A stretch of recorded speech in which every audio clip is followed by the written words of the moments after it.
Vamos orar, e aí vamos dar prosseguimento aqui à exposição de Coríntios. Já abram aí 1 Coríntios capítulo 6, e depois da oração nós vamos trabalhar um pouco com esse texto. Deus, nós te agradecemos, porque o Senhor nos dá a oportunidade de orarmos por missões. Sabemos, ó Deus, que o islamismo, o mundo muçulmano, guiados por pressupostos errados, indo não ao encontro, mas caminhando de uma forma contrária à tua palavra, eles têm sido hostis ao cristianismo, à pregação do evangelho em diversos países, e eles mesmos caminham para a perdição, achando que estão indo para o céu.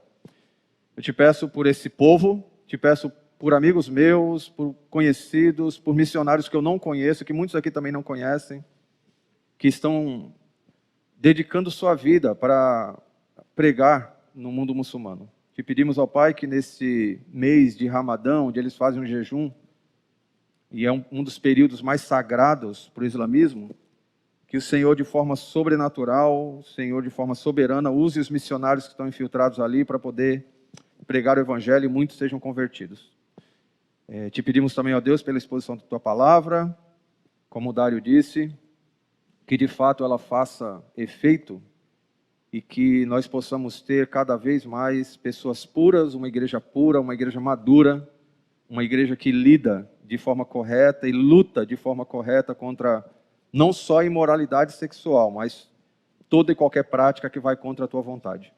E te pedimos que seja assim também nessa noite, que o Senhor trabalhe em nossos corações e que possamos ouvir, interagir com tua palavra, sermos motivados pelo teu Espírito e criarmos planos para nessa semana sermos mais puros, mais íntegros, pessoas mais voltadas para o Senhor, mais parecidas com teu Filho. Te pedimos isso no nome de Jesus.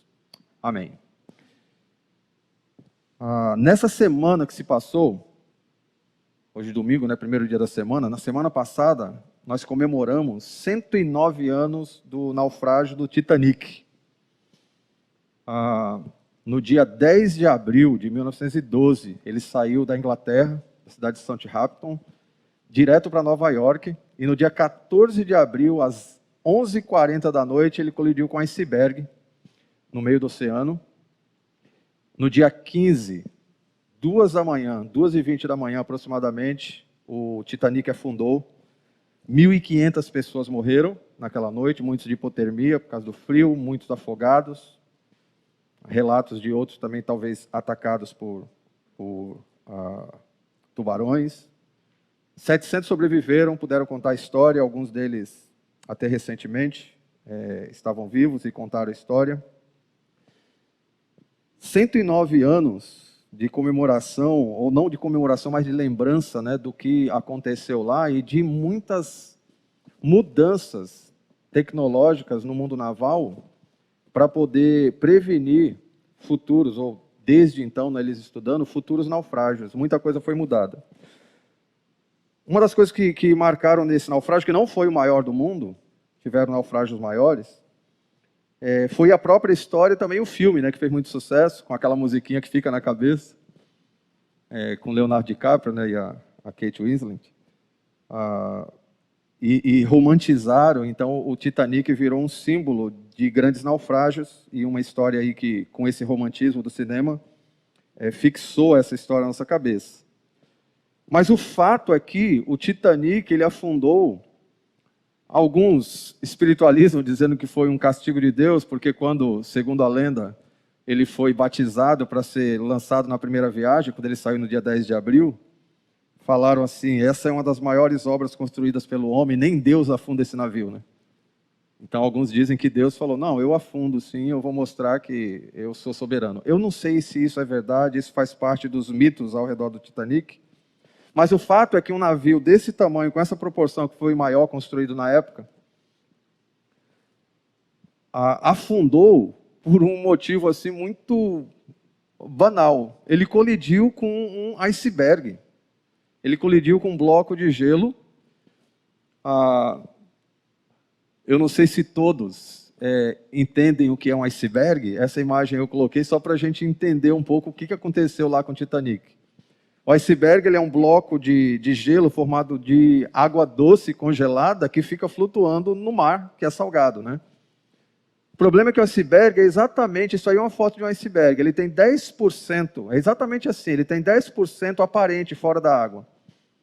Alguns navios muito grandes arrebentariam essa parte de cima. Os icebergs normais, eles não passam de 5 metros de altura, é um pequeno, você olha assim, parece um bloco de gelo, alguns enormes, mas flutuando na água, no mar. Pela dimensão do mar, os icebergs são pequenos. Pelo tamanho do Titanic, o iceberg com que ele colidiu, a parte, os 10% que estavam fora d'água era pequeno. Só que os 90% que estão embaixo d'água formam essa massa que causa diversos naufrágios. Muitos navios evitam rotas e fazem viagens mais longas para não passarem por locais onde existem icebergs.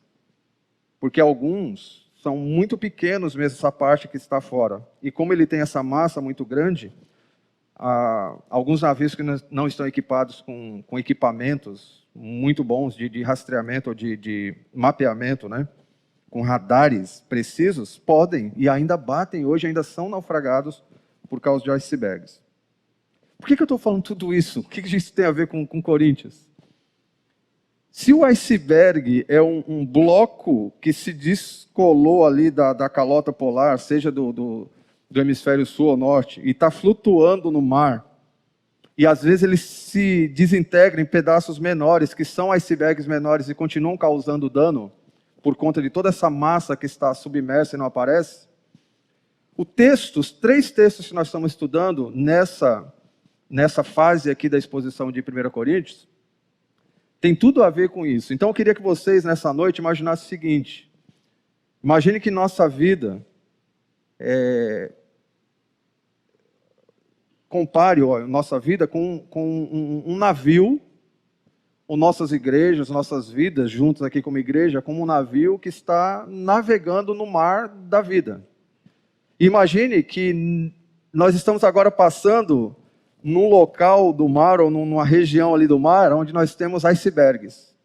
E eu queria destacar 3 desses icebergs que podem causar danos, ou que podem naufragar. Se não o navio, ele pode causar dano e pode matar diversos dos passageiros que estão nesse navio. Só uma pequena observação. Eu achei muito interessante, eu não sei se vocês cantam observando as letras das músicas, ou se vocês são do tipo assim, que caramba, esse ritmo é legal, essa música é legal, vamos lá. Mas não sei se vocês perceberam a conexão da segunda e da terceira música. A segunda música é uma música assim, ela é bem triunfalista, né? É uma música com viés bem triunfalista. A primeira vez que eu ouvi ela, eu até falei assim, puxa, me lembra muito as músicas dos nossos irmãos pentecostais. Vamos lá, porque nada vai parar a igreja do Senhor. E vamos à igreja do Senhor. Legal, nós temos fé e nós acreditamos que nada vai parar a igreja do Senhor. A igreja do Senhor com letra maiúscula.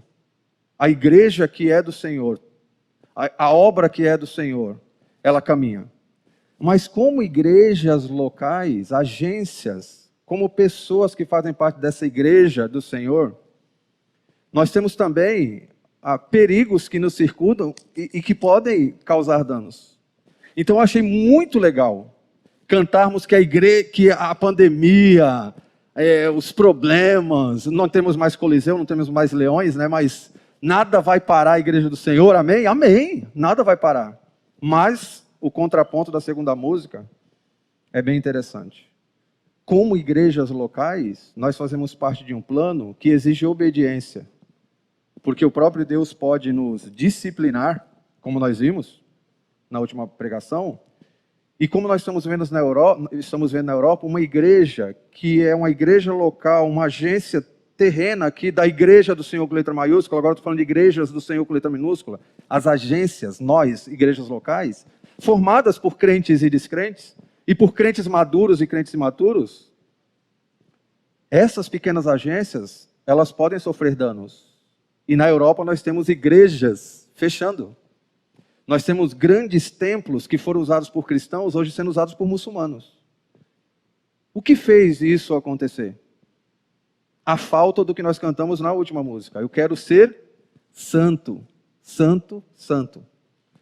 Deus tem um plano, Ele está nos guiando nesse mar. Ele nos alerta contra os icebergs. Mas e se eu falar, não, eu topo, eu não vou mexer no leme, não. Eu vou arrebentar esse iceberg, eu posso me arrebentar. E nós estamos tratando aqui de 3 icebergs. O primeiro já foi tratado na semana passada. Se você... Olha só, eu fiz algo aqui para facilitar a nossa vida. Se você observar aqui, são os 3 textos que, de acordo com aquele nosso esboço, falam sobre imoralidade. Se você observar bem, o tema, o grande bloco de gelo que se descolou da calota polar está aí boiando nesse nossa viagem, né, atrapalhando a nossa viagem. Esse grande bloco se dividiu em 3 icebergs. O primeiro iceberg é uma imoralidade tal que não ocorre nem entre os pagãos, que foi o que o pastor Carlinhos pregou semana passada. Um camarada que estava tendo relacionamento sexual, provavelmente vivendo junto, a gente não sabe, não é dado detalhe, mas ele estava tendo relacionamento sexual com a madrasta. E isso era proibido, não só pela lei romana, pela lei dos gregos, mas era proibido também no Antigo Testamento para a igreja, óbvio. Os próprios gregos e romanos que burlavam isso, porque os grandes imperadores, de 15 grandes imperadores da era em que algum império estava governando sobre a igreja, desde o surgimento da igreja, de 15 imperadores, 14 deles eram homossexuais. Os grandes filósofos que nós admiramos, eles tinham seguidores rapazes que tinham relacionamento sexual com eles, porque eles iniciavam esses rapazes, inclusive, no relacionamento sexual. Então isso era comum, a imoralidade. E Corinto, como nós vimos, né, a cidade de Corinto, isso era muito normal. Um grande porto, acho que a linguagem naval hoje está casando bem aqui, né? Um grande porto, onde a imoralidade, bebedeira, roubo, calúnia, tudo que marca a vida de um ser humano que não segue ao Senhor, era comum. Lembremos que inclusive o culto lá acontecia, onde alguém ia, contratava uma prostituta cultual e tinha relacionamento com essa prostituta para prestar culto a algum deus. A uma deusa, no caso ali em Corinto, né? Isso era comum. Só que o que estava acontecendo ali, que era um relacionamento com a madrasta, que era de conhecimento da igreja e não era tratado, era um escândalo tal, porque, espera aí, se nós de fora toleramos tudo, o curso aqui em Corinto é todo dia, se isso é normal para a gente, agora, quando alguém tem relacionamento com a madrasta, nós punimos, por que a igreja do Senhor está tolerando isso? E pior, lá no texto que o Carlinhos pregou, dizia, e vocês estão orgulhosos. Vocês estão orgulhosos. Então, não sei se vocês perceberam, no primeiro iceberg, seria essa primeira coluna, nós temos um problema, isso que está aí com a faixa amarela. E o problema era alguém que estava pecando como estilo de vida abertamente, um pecado muito grave, não que não existam pecados menos graves, mas as consequências e a aparência desse pecado era muito mais grave, inclusive para os de fora. E o texto, o finalzinho aqui do problema diz, e vocês estão orgulhosos. Então nós temos um problema aqui. Esse problema é a ponta do iceberg. Esse problema não é a raiz, não é o corpo, não é a massa do iceberg. Isso aqui é o que a gente vê. Um camarada que está tendo um relacionamento sexual com a madrasta. E qual o problema com isso? Era o que os coríntios estavam pensando. E colidir com esse iceberg poderia causar, e como causou, muitos danos à igreja de Corinto. Tanto que Paulo precisava tratar isso, falar, virem o timão, joguem esse camarada para fora do navio. Porque se vocês continuarem com esse camarada aí, o navio vai colidir. Então nós temos um problema. E isso é tratado, esse problema é tratado por Paulo, quando ele faz 3 perguntas e dá as respostas. Não deviam, porém, vocês, estarem cheios de tristeza ao invés de estarem orgulhosos e tudo mais. Ele vai dando aí o tratamento. Agora eu queria que vocês observassem o seguinte. Óbvio, eu não vou pregar os 3 textos hoje, só vou pregar o do meio, mas se vocês observarem, Olha o que nós temos aqui. Nos 3 textos que falam sobre moralidade, nós temos 3 problemas colocados. Então é um texto que fala sobre moralidade, só que esse texto aqui ele foi dividido em 3 icebergs. E o primeiro iceberg é de uma imoralidade contumaz, costumeira, de um camarada aqui, que não foi tratado e ainda eles estavam orgulhosos pela sua ou eloquência no falar, ou sua sabedoria humana, ou seus dons. Eles não estavam... Nossa igreja é muito legal, nós cantamos bem, nós falamos em línguas, nós discutimos os argumentos teológicos, mas tem um camarada aí, não, mas isso aí não tem problema. Eles estavam orgulhosos com sua parte ministerial, não estavam preocupados com isso. No segundo iceberg, que é o que eu vou estar tratando hoje, nós temos um outro problema ligado ainda à imoralidade, eu vou explicar o porquê. Que é litígios ou problemas que deveriam ser tratados entre os irmãos dentro da igreja, estava sendo levado para descrentes. Esse é o segundo iceberg. O terceiro iceberg vai ser tratado pelo pastor Jandro no domingo que vem, que é como é que nós usamos o nosso corpo em santidade e pureza para o Senhor enquanto aguardamos a volta de Cristo nesse caminho, nessa nossa viagem. Como é que nós vamos guardar nosso corpo? Então, 3 icebergs que vão nos circundar. E a gente vai estar trabalhando aqui com esse segundo iceberg hoje. Na semana passada, só para fechar aqui o que o Carlinhos, e retomar, né, do que o Carlinhos falou, nós temos o problema, que é a ponta do iceberg, falta de tratamento enérgico para com a imoralidade sexual. Esse era o problema que estava sendo tratado, e eles se orgulhavam da sua vida ministerial. Paulo faz 3 perguntas. Primeira pergunta: não deviam, porém, estar cheios de tristeza, expulsar da comunhão aquele que fez isso? E Paulo dá a resposta. Pelo menos o resumo aqui da resposta. Paulo já havia condenado eles, esse camarada. A igreja deveria excluir, ele usa o termo ali no texto, entregue para Satanás, ou coloque no mundo. Tire da proteção da igreja, tira do guarda-chuva da proteção de Deus e joga agora, fala assim, agora você vai viver. E a gente vai dar um pouco, Deus falando, né, claramente, eu vou dar mais um pouco de autorização para Satanás tocar em você. Você vai sentir o que é viver ali no mundo e sentir as consequências de um... Não era isso que você queria? Viver como um pecador? Agora você vai sentir as consequências lá fora.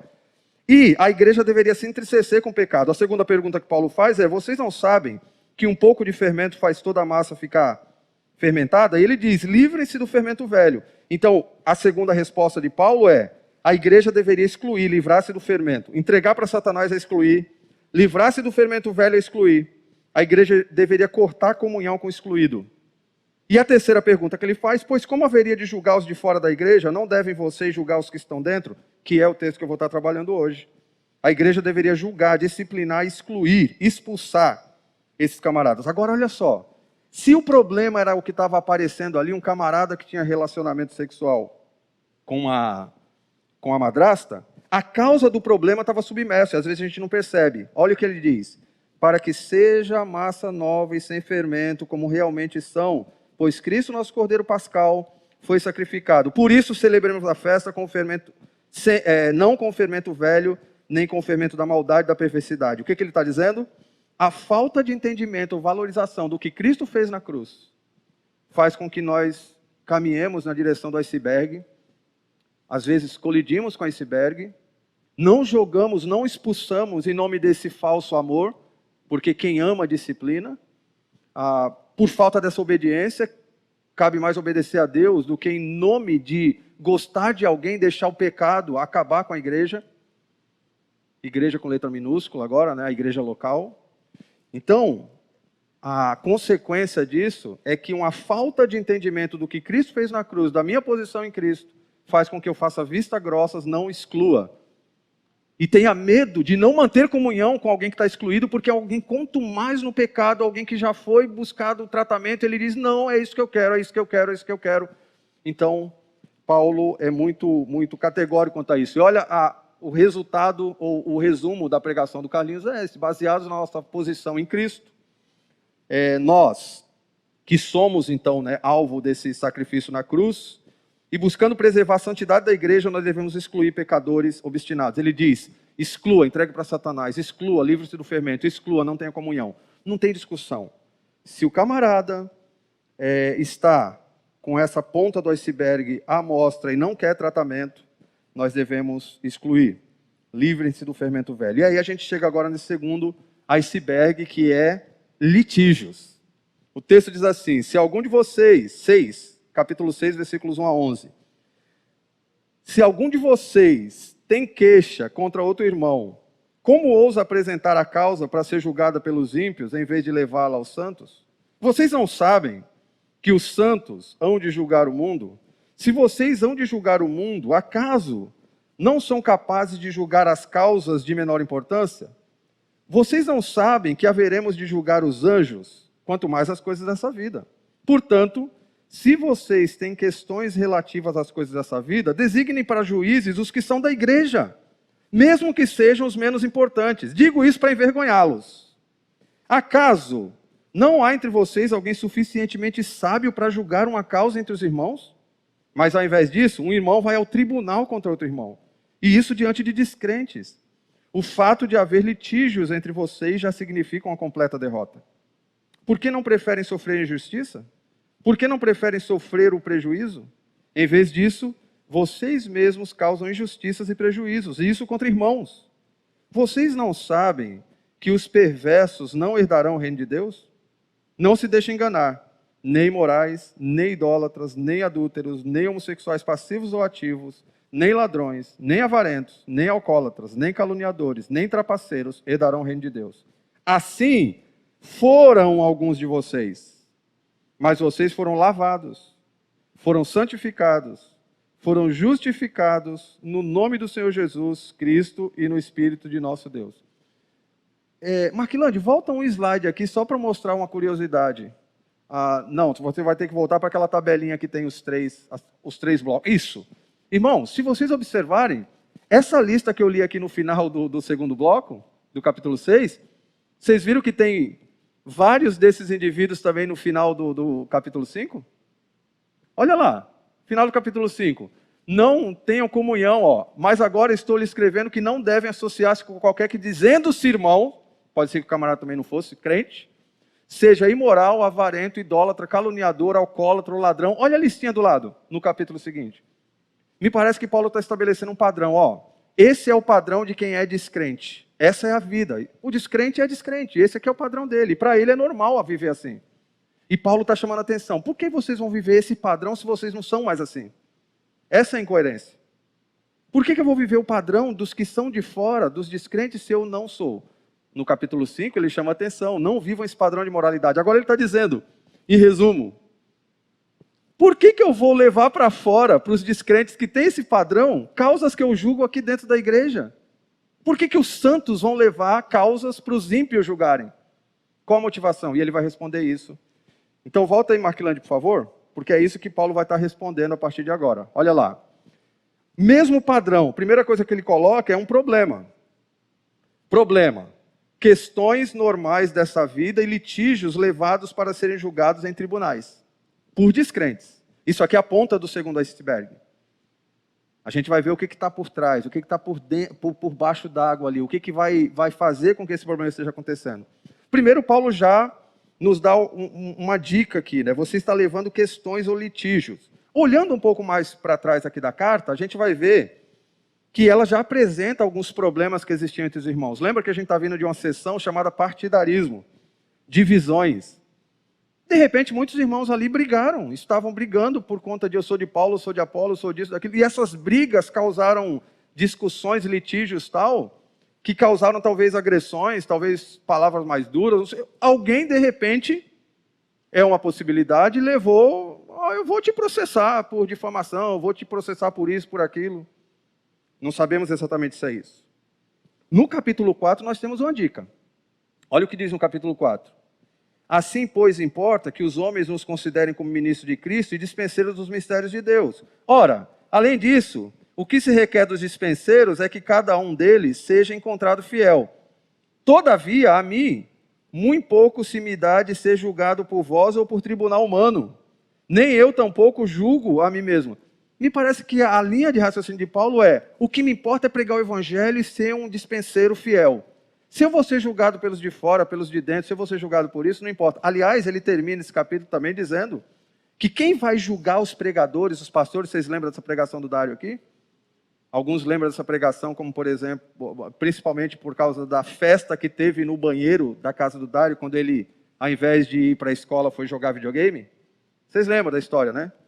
E que os vizinhos ouviam a festa dos gritos dele quando a mãe ou o pai, não lembro direito, quem pegou ele no banheiro, porque ele não foi para a escola, foi jogar videogame. Não importa, não importa. O que importa aqui é que eu tenho que manter a minha fidelidade, e se eu vou ser julgado por alguém, esse alguém é Deus. Paulo é muito claro quanto a isso. E outra, pregar o evangelho, ser julgado pelos de fora, para mim não faz diferença. O que importa é que eu faça o que é correto.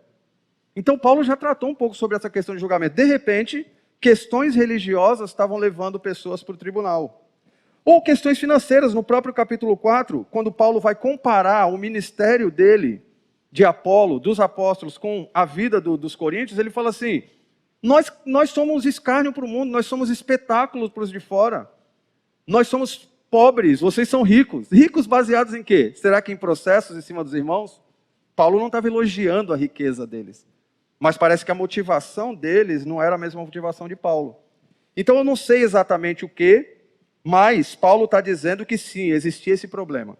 Não sei se existe isso aqui. Irmãos aqui que têm problemas com outros e preferem levar para que esses problemas sejam resolvidos lá fora. Mesmo que não seja para o PROCON. Subindo um pouco da escada de abstração, eu estava compartilhando com os pastores na quinta-feira, alguém que tem um problema de relacionamento com outro, ao invés de tratar biblicamente, vai procurar um psicólogo. Você vai levar para uma pessoa, às vezes, que nem acredita em Deus para resolver um problema que deveria ser resolvido dentro da igreja com a sabedoria que vem de Deus. Ou qualquer outro problema, né, que poderia surgir. Digamos que o irmão está me devendo um dinheiro e eu falo com o irmão 1, 2, 3 vezes e o irmão fala, não tenho, não vou te pagar, e eu resolvo acionar esse irmão lá fora. Resolve. Será que com a liderança, com o discipulado, será que com os pastores, será que na assembleia da igreja, eu não sei, não poderíamos resolver? Mas não, eu vou ganhar aquele dinheiro, mesmo que eu perca o irmão, mas eu vou ganhar o dinheiro. Eu não sei qual o problema, mas problemas existiam e eles estavam sendo tratados com os de fora. E aí o que Paulo faz? Paulo vai tratar também através de perguntas e respostas. Olha só a primeira pergunta que ele faz. Está aí no texto. Vocês não sabem que os santos hão de julgar o mundo? Se vocês hão de julgar o mundo, acaso não são capazes de julgar as causas de menor importância? Vocês não sabem que haveremos de julgar os anjos? O que Paulo está dizendo aí? Eu já coloquei ali para vocês. Nossa posição em Cristo, como co-herdeiros, nos capacita para julgamentos maiores futuro e para julgamentos menores presente. Olha o que Paulo está dizendo, ele está pegando, ele já chutou o balde mesmo, né? Gente, nós vamos ser co-herdeiros de Cristo no futuro. Quando Cristo vier como rei, a igreja vai ser arrebatada, vai reinar com Cristo. Reinar sobre quem? Judeus, os que passaram pela tribulação, assistam as lives do Janto, você vai entender como nós vamos reinar e julgar lá no futuro. Se nós somos capacitados para isso, como é que eu não vou conseguir resolver um problema com meu irmão aqui na igreja? Então, quer dizer, ou eu não sou capacitado, ou eu sou muito chucro. Ou eu sou muito teimoso. Ou eu estou indo para o iceberg dizendo, não, eu arrebento esse iceberg. Não é possível. Eu tenho capacitação dada pelo Espírito, eu tenho propósito determinado por Deus para julgar anjos e a raça humana no futuro. E eu não posso resolver o problema com o irmão. Alguma coisa não está batendo nessa conta. É o que Paulo coloca, né? Então, nossa posição em Cristo, como co-herdeiros, nos capacita para esse pequeno julgamento. A segunda pergunta que ele coloca. Acaso não há entre vocês alguém suficientemente sábio para julgar uma causa entre irmãos? Para mim, essa pergunta de Paulo aqui é uma pergunta retórica e ela também é uma pergunta irônica. Porque ele já gastou 2 capítulos falando sobre o que é sabedoria de Deus e o que é sabedoria humana. E ele diz, nós temos a sabedoria de Deus disponível nas nossas mãos. Aí ele fala, e por que então vocês não têm uma pessoa sábia na igreja? Aí ele diz, mas ao invés disso, um irmão vai ao tribunal contra outro irmão, né? E isso aqui, diante de descrentes, o fato de haver litígio entre vocês já significa uma completa derrota. Me parece que os coríntios estavam vivendo um padrão muito parecido com os nossos, né? Trazendo para a linguagem dos adolescentes ou da linguagem da internet hoje, muitos entenderão, talvez os mais velhos não. No primeiro caso lá, do que estava tendo relacionamento com a madrasta, os coríntios estavam passando pano para ele. Conhece a expressão, né? Passar pano? Para a pessoa? Mesmo que a pessoa esteja errada, mas eu vou defender, eu vou elogiar, eu vou fazer vista grossa, passar pano para a pessoa. Nessa segunda aqui, é uma expressão que eu ouço muito nos adolescentes.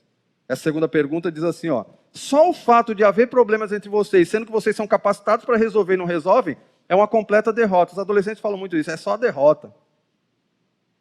Já temos duas dicas aqui muito interessantes. Não passem pano para quem está errado na igreja. E temos o segundo princípio. Não caminhe só na derrota. Não tenha problemas com os outros, resolva, você é capacitado para isso. Levar as causas da igreja para os descrentes demonstra falta de sabedoria e derrota aos olhos de Deus. A palavra aqui é derrota mesmo. Os menores da igreja deveriam ser mais sábios que os maiores do mundo. Por quê? Porque nós temos sabedoria que vem do alto. Não estou falando de capacidade intelectual, tá? Estou falando de sabedoria que vem de Deus. Nós vamos chegar a algumas implicações aqui. A terceira pergunta aqui que ele vai responder é a seguinte: por que não preferem sofrer a injustiça? Por que não preferem sofrer o prejuízo? Paulo já veio tratando sobre isso. Olha o nosso exemplo, nós que somos apóstolos. Nós vivemos, de acordo com o padrão do mundo, como pessoas que não merecem dignidade nenhuma. Nossa dignidade vem do Senhor. Eu estou aqui para pregar o Evangelho, viver a Bíblia. Eu não estou aqui para agradar homens. Pedro aprendeu isso na prática, né? Importa muito mais agradar a Deus, não a homens. O que Paulo está resumindo aqui nessa resposta dele? Em vez disso, vocês mesmos causam injustiça, prejuízos, isso contra irmãos. A busca de justiça humana demonstra motivações que não caracterizam um crente maduro que valoriza a igreja. Se eu valorizo a igreja, se você valoriza a igreja, e se você tem a motivação correta, você vai preferir em algumas situações sofrer algum dano, alguma injustiça, ao invés de prejudicar, ou ao invés de falar, não, ganhei do irmão e detonei a igreja. Você vai repensar alguns ganhos no padrão humano. Deixa eu ir só para a quarta pergunta aqui, porque eu quero voltar com algumas implicações para a gente pensar um pouco e orar a respeito. Quarta pergunta que Paulo faz é a seguinte: vocês não sabem que os perversos não herdarão o reino de Deus? E aí ele faz aquela lista lá de quem são os perversos. Nossa posição em Cristo, de acordo com Paulo, nos livrou desse status dos descrentes e nos motiva a seguir a não seguir seu estilo de vida nem seu padrão de justiça. Descrente é descrente, faz descrentice e vive aquele padrão. Crente é crente, tem que viver o padrão de santidade. Eu quero ser santo, santo, santo. Se eu não quero ser santo, santo, santo, eu não posso cantar que isso, aquilo não vai fechar a igreja do Senhor.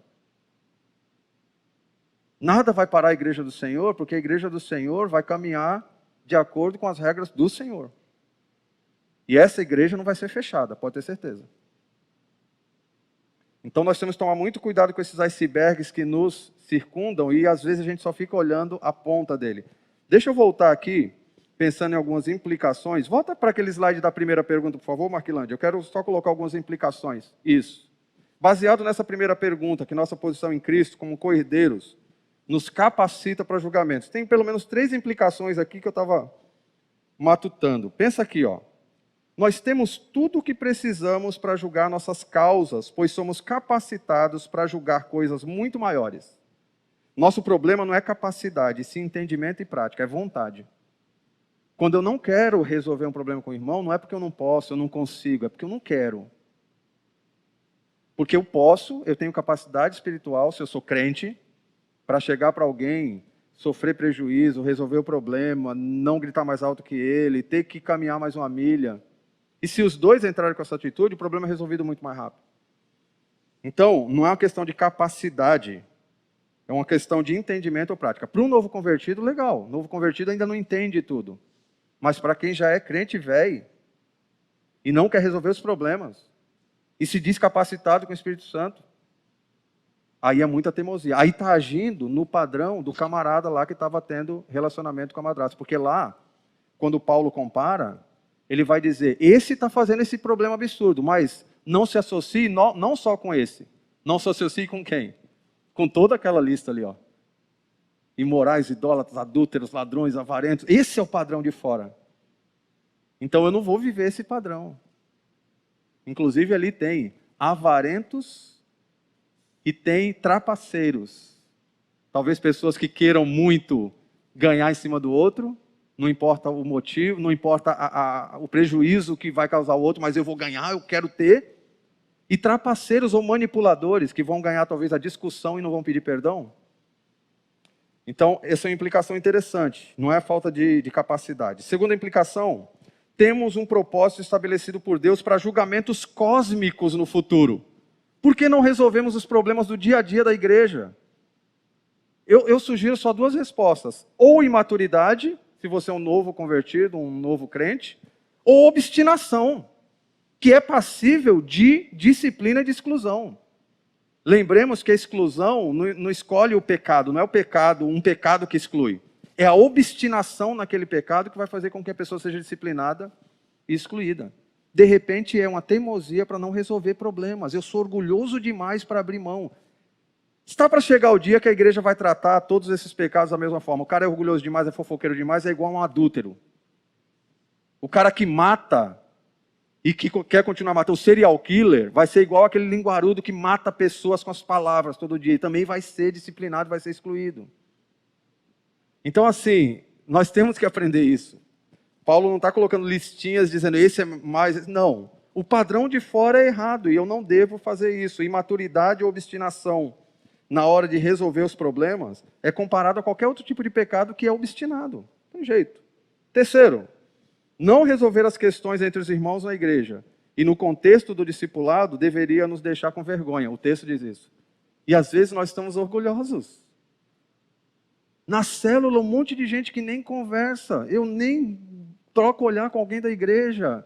Problemas guardados que não foram resolvidos, litígios, problemas. Ah, aquele irmão não, aquele outro não.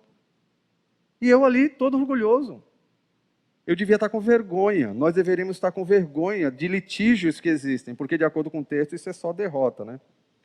Na segunda pergunta eu tenho também algumas implicações. Primeira implicação aqui, levar as causas da igreja para os descrentes demonstra falta de sabedoria e derrota aos olhos de Deus. Tudo isso vai estar nos MDDs, tá? Os menores da igreja deveriam ser mais sábios que os maiores do mundo. 3 implicações também. Primeira, como temos a sabedoria do alto por causa do evangelho do Espírito Santo que habita em nós, mesmo sendo considerados menores, somos mais sábios que os doutores do mundo. Não estou falando de inteligência, não estou falando de graduação na faculdade. A gente vive falando isso aqui do púlpito. Um camarada analfabeto crente vai para o céu, e o doutor com 4, 5 pós-graduações em direito vai para o inferno se não for crente. Então o que é mais sábio? Ir para o céu ou ir eternamente para o inferno? Os padrões são esses. Está aí os nossos mais altos padrões de justiça do Brasil, para não me deixar mentir. As decisões tomadas no nosso mais alto escalão político. Decisões sábias? Decisões sábias, às vezes, são muito mais vistas em alguém que não sabe nada de política, nada de estratégia de negócios, mas tomou uma decisão sábia. Ô, irmão, eu preciso te pedir perdão, tá? Porque eu causei um problema para você. Onde que um doutor vai se rebaixar para pedir perdão para alguém? Mais fácil ele contratar um advogado para reverter o caso. Sabedoria espiritual para decisões corretas não depende necessariamente de conhecimento humano, nem de ciência, nem de cultura, e muito menos. O que ultimamente tem me deixado mais muito irritado, e eu tenho orado a Deus, eu tenho evitado pecar nessa área, eu tenho não assistido mais sobre isso, que é política. Cada dia mais crentes achando que o problema do mundo vai ser resolvido através da política, e não vai. Inocentar um, retirar o outro do poder, ou defender o outro porque é de direita e achar que o mundo vai acabar porque o de esquerda pode assumir de novo, isso não vai resolver em nada nossos problemas espirituais e os problemas internos da igreja. E por que eu crio problemas e litígios na igreja por causa de política? Eu vejo coisas assim acontecendo, não faz sentido nenhum. Os problemas têm que ser resolvidos aqui dentro, e nós temos que fugir já desses problemas que já são causados pelos de fora. Nossa sabedoria espiritual tem que ser apoiada na palavra. É por isso que eu fico alegre com a pouca quantidade que participou na live comentar tanto, mas sabendo que a igreja tem 700, 800 pessoas em potencial no domingo à noite, o culto de celebração. Porque não estão todos ali ligados aprendendo o que é discipulado? Porque todos não fizeram ainda o caminho do discipulado? Porque todos ainda não aproveitam os cursos da igreja? Não faz sentido. A sabedoria vem da palavra, vem do conhecimento da palavra. Não é da ciência, não é da cultura, não é da política, isso é meio de vida. Eu sou crente antes de ser político, eu sou crente antes de ser médico, eu sou crente antes de ser pastor. Eu não sou um pastor crente, eu sou um crente que foi ordenado pastor. Eu não sou um médico convertido, eu sou um crente que pratica medicina. Esse deveria ser o pensamento. E isso faria com que essa sabedoria espiritual fosse mais vista. Então, eu prefiro conversar e acreditar num conselho de um irmãozinho da igreja que seja analfabeto do que num membro do STF. Eu prefiro. É óbvio, o texto aqui diz isso. A sabedoria que vem de Deus, ela suplanta a sabedoria humana. E, por último, o fato dos problemas não serem resolvidos já caracteriza a derrota. Se você sair aqui nessa noite, ou se você que está assistindo, terminar, falar, agora deixa eu ver lá os gols do Fantástico, deixa eu ver alguma outra coisa, eu nem sei se ainda tem gol de Fantástico. Se você não terminar de joelho falando assim, eu preciso, se é que você tem litígio ou problema com algum irmão, não, eu preciso resolver esse problema com esse irmão hoje, senão eu não durmo, não vai fazer sentido para você e você está caminhando ainda em direção ao iceberg. A terceira pergunta, por favor, aí, Marquilândia. Só 3 implicações também. A busca da justiça humana demonstra motivações que não caracterizam um crente maduro que valoriza a igreja. O padrão estabelecido pelo exemplo de Jesus e dos apóstolos é contrário ao padrão de justiça do mundo. O padrão de justiça do mundo é um, o padrão de justiça de Deus é outro. E o padrão estabelecido pelo exemplo de Jesus, o Rei Supremo que vem e se torna servo, e dos apóstolos que falam, sede imitadores de mim como eu sou de Cristo, deveria ser o nosso. Mas em nome de lucro, ou de reconhecimento só do outro, ou de algum tipo de ganho, eu não resolvo o problema com o irmão. E esse iceberg continua aqui, atrapalhando minha viagem, o navio está caminhando em direção a esse iceberg. Manter a comunhão com os irmãos e a saúde espiritual da igreja, isso é maturidade, né? Deve ser mais importante que o lucro obtido com o litígio ganho sobre um irmão em Cristo. Você não vai morrer de fome se não resolver o problema financeiro que tem com o irmão, mas você pode ter um baita problema com a igreja e com o próprio Deus se você prejudicar aquele irmão de alguma forma. A obstinação em ganhar a causa de irmãos demonstra um problema maior. E aí vem a pergunta 4, né, quando Paulo conclui, nossa posição em Cristo nos livrou do status dos descrentes e nos motiva a não seguir seu estilo de vida. Só 2 implicações aqui. Levar as causas da igreja para descrentes. Resolver é incoerente, para os descrentes resolver é incoerente com nossa posição e nossa motivação. A pergunta é, por que levou para os descrentes? Porque a igreja não resolve ou não pode resolver. Então você já tem uma visão errada do que é a igreja. Ou você está na igreja errada, de repente. Ou talvez seja não por motivação, mas porque tu não entendeu tua posição. Eu faço parte desse corpo, eu não vou prejudicar o corpo. Se tu entende tua posição, você já não leva para fora. Se você rever tua motivação, você também não leva para fora. Então quem leva, ou tem dúvida quanto à posição de salvo, de irmão em Cristo, de parte integrante do grupo, ou tem problema com motivação. Não me importa quem é, eu quero meu lucro, eu quero meu dinheiro, eu quero minha palavra de perdão, eu quero alguma coisa. Eu quero resolver meu lado. Seguir esse padrão é se vender ao estilo de vida humano. Eu quero trazer aqui os 3 últimos slides, e a gente só vai resumir e orar. Coloca aí, por favor, o próximo. Não, tem isso, esse aí. Parece um esquema de física ou de química, né? Na verdade é o texto original ali em grego está ali no meio, entre aquelas 2 coluninhas, e aqui a listinha das palavras que são colocadas ali. Eu fiz questão de deixar como é, para vocês verem qual é o pensamento pesado de Paulo aqui. Ele faz assim, ó. Vocês não sabem, aparece 6 vezes nesse trecho, tá? De 5 a 6, capítulo 5 e 6, se vocês não sabem, no sentido, vocês já sabem isso. Vocês não sabem que os injustos não herdarão o reino de Deus? Não sejam enganados. Aí ele põe uma lista. Nem os pornoi, a palavra, daí vem pornografia, a porneia, relação sexual ilícita, imoralidade sexual. Nem os imorais, sexualmente falando, herdarão o reino de Deus, mas ele não para por aí. Gente, se Paulo parasse aí, seria maravilhoso, porque eu ia olhar e falar assim, não, mas eu não sou imoral sexual, eu não traio minha esposa, eu não sou metido com pornografia todo dia, eu não pratico isso. Eu não sou, sou solteiro, mas me mantenho casto, eu não tenho relacionamento. Então eu estou livre. Mas aí Paulo vem e fala assim, eu não estou falando só de imoralidade sexual, estou falando do padrão de vida do descrente. Se você segue como estilo de vida e não no tropeço, isso aqui é o outro lado da moeda desse texto, ele é maravilhoso.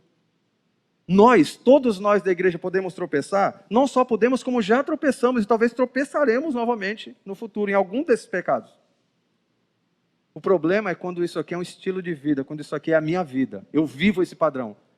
Ou eu estou sou muito imaturo, querendo viver o padrão dos descrentes, e aí eu vou ser excluído da igreja. Ou eu sou descrente. Não tem outra opção. Ou eu sou muito imaturo, como os coríntios estavam sendo, ou eu sou descrente, eu ainda não entendi o que é o evangelho. Porque olha a lista que ele coloca. Nem idólatras. Não é só, idolatria já não é só questão sexual. Nem adúlteros.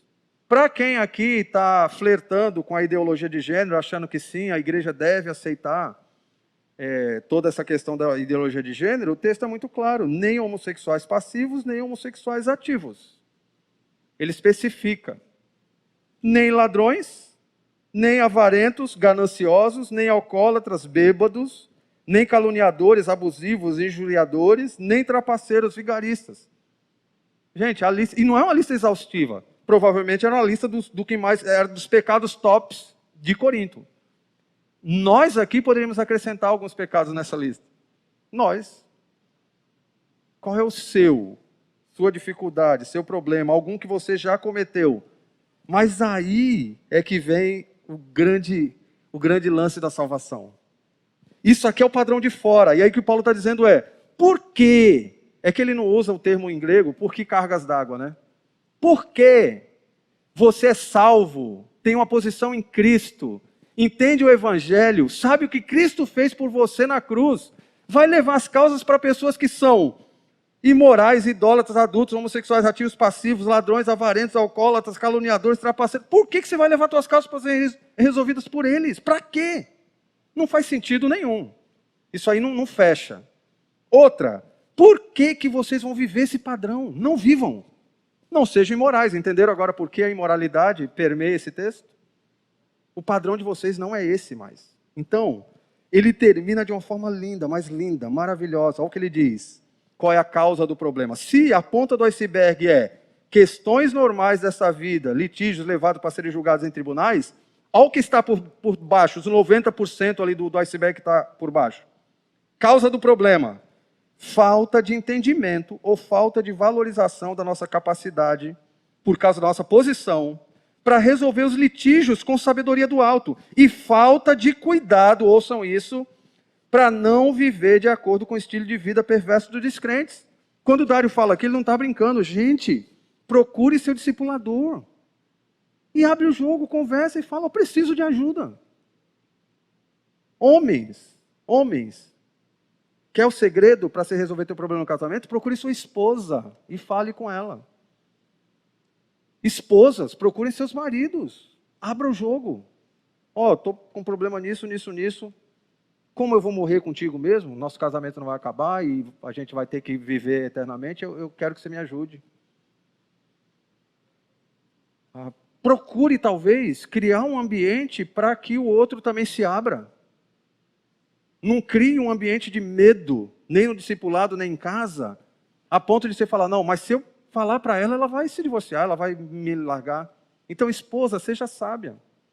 Ajude seu marido. Seu marido tem problema com pornografia? Seu marido tem problema com imoralidade? E muitos têm. Isso não é privilégio dos homens hoje. Infelizmente, mulheres também têm. Não crie um ambiente de terror em casa, onde o outro não tenha segurança para se abrir. Crie um ambiente falando assim, abre o jogo, é assim, eu te ajudo, e eu não vou te deixar, mas vamos tratar de ambos os lados. E não só na imoralidade, olha lá, a lista dele é muito grande, qualquer tipo de pecado, qualquer tipo de problema. Fuja do padrão do mundo. Não fique sossegado aí dizendo, não, ele está falando para os imorais sexualmente. Não, pensa no teu pecado, na tua luta, no problema que você enfrenta, ou na luta que você está travando. Converse, filhos, converse com os pais. Pais, crie um ambiente onde seus filhos possam se abrir, não achem assim, ele vai me matar se eu falar. Não. Porque o texto termina dizendo, assim foram alguns de vocês, mas vocês foram lavados, foram santificados, foram justificados no nome do Senhor Jesus Cristo e no Espírito do nosso Deus.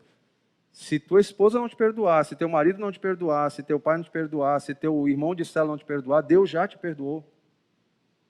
Então não faz sentido você ficar fechado, como o Dário diz. Vamos abrir o jogo, vamos conversar, vamos procurar ajuda, vamos tratar esses problemas, esses litígios, esses problemas internos que estão trazendo problemas maiores lá em cima. Né? Uma pessoa extremamente orgulhosa, que não quer resolver os problemas, tem outros problemas por trás. Uma pessoa não se define pelo seu pecado. Uma pessoa se define pela sua posição em Cristo. Ou é crente ou é descrente. Ele não se define pelo pecado que ele tem. Assim como não se define pelos dons, os coríntios se definiam pelos dons e eram totalmente imaturos. Então, olha o resumo da ópera aí para vocês. Não, volta lá do iceberg. Mó tempão para eu fazer esse slide, aí tu vai passar rapidinho. Ô, Marquilande, me ajuda. Como salvos em Cristo, não devemos seguir o estilo de vida e as práticas dos descrentes, bem como não buscar o padrão de justiça para resolver as causas da igreja. O problema? Questões normais desta vida e litígios levados para serem julgados em tribunais de fora. A causa dos problemas, falta de entendimento ou falta de valorização da capacidade que nós temos, né, por nossa posição em Cristo, para resolver litígios com sabedoria. Falta de cuidado para não viver de acordo. Olha o que o texto diz, assim foram alguns de vocês. Eu queria, depois de ler esse versículo final, ouvir um grande amém. Ó, assim foram alguns de vocês, mas vocês foram lavados, santificados, justificados no nome do Senhor Jesus Cristo, no Espírito do nosso Deus. Isso nós somos, isso nos define. Se isso nos define, não podemos viver a imoralidade do capítulo 5 a 13. Não podemos viver com esses litígios do capítulo 6, 1 a 11. E não podemos viver com mau uso do corpo. Aí é com o Jandro, semana que vem. Então, mostra o último slide aí. Olha lá, nós vimos 1 Coríntios com Carlinhos, o problema de um homem imoral que levava isso como se fosse normal, e a igreja também, ainda com orgulho. A causa era a falta de entendimento da posição em Cristo. Nós temos aqui o segundo problema que vimos nessa noite.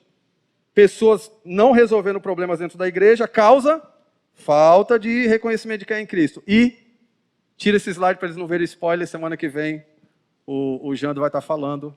Hoje nós vimos que imoralidade, litígios e uso errado do corpo são sintomas de um problema maior. O problema maior é esse corpo do iceberg que nós não percebemos. Nos livremos a cada dia dessa rota de colisão com esses icebergs. Vamos ficar muito espertos, vamos ficar aí atentos, porque eles querem afundar nosso navio, mas não vão afundar nosso navio, em nome do Senhor Jesus, amém? Vamos orar? E eu já passo para o pastor Dário. Deus, nós te agradecemos, porque o Senhor tem sido muito misericordioso, paciente, fiel para conosco, nos alertando desses perigos que nos circundam. Obrigado a Deus, porque o Senhor nos ensinou semana passada a nos livrarmos da imoralidade sexual e também a excluirmos pessoas que querem viver esse padrão. E hoje o Senhor nos ensina que temos a capacidade em Cristo para resolver nossos problemas, não precisamos levar para os de fora. Te pedimos que o Senhor torne isso real nessa semana, no nome de Jesus. Amém.